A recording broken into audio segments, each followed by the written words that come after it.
हर भगवती के बल हरी पूजैया होता है राजा।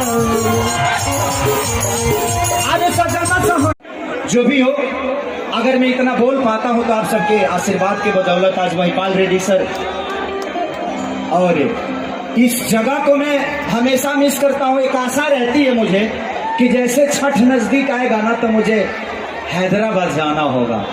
ये हम सबका मोहब्बत है और महिपाल रेड्डी जी का एक प्यार है कि मैं जैसे छठ आता है तो एक आशा रहती है कि मुझे हैदराबाद जाना तो है।